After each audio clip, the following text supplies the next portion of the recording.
so communicative class on use of modals for probability and possibility, okay?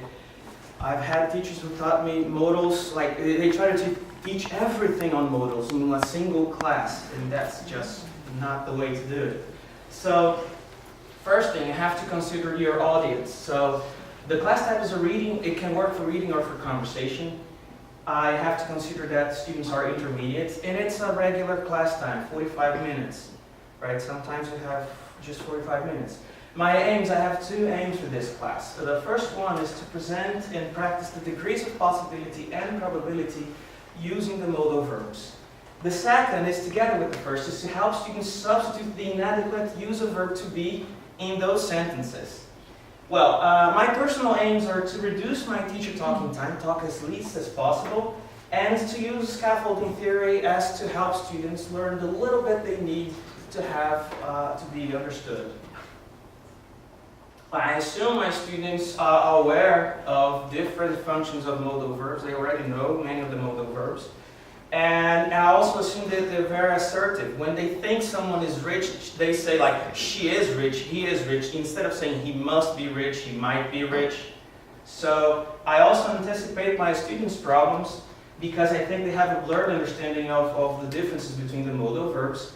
And they also overuse the verb to be, doing that. Instead of using different modal verbs, they would just say he is, she is, because they don't know better. They know, they're aware there is a difference, they just can't use it. Well, first, they have prompt students, right? So I'll have my students tell them a story, show them a bag full of items, and students will have to guess, who's this person that owns all these items? Some are pretty obvious. I expect them to understand a must, even though they can't use. Others are not, right? Is she from Brazil? Is she from the US? So I'll have them write or speak depending on my activity. And then I finally feed them. It's the only time where the teacher is the source of information. 10 minutes, that's it. I actually tell them what is what. And I tell them to substitute the verb to be for must if they are almost sure, may or can if they're 50-50, or if there's just a small possibility or probability, can or could or might. So this is my only 45 minutes, 10 minutes for that. After that, remember the first activity, they all engaged. Well, now they have to rewrite the sentences and they will reconsider what they wrote and they will substitute themselves the verb to be for the correct modal verbs. So they will do all the working, the heavy lifting. Well, then there's a second practice, just to make sure they understand. The second activities, it will be like this. I will show them a series of pictures, one by one. Here I'll show them all to you.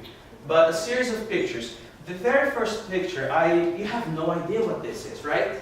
So I expect them to use might or could, and then throughout the sequence of pictures, I expect them to reach possibly a must, right? So this must be a man running. Same thing, look, it might be a man scratching his head, right? But then, what?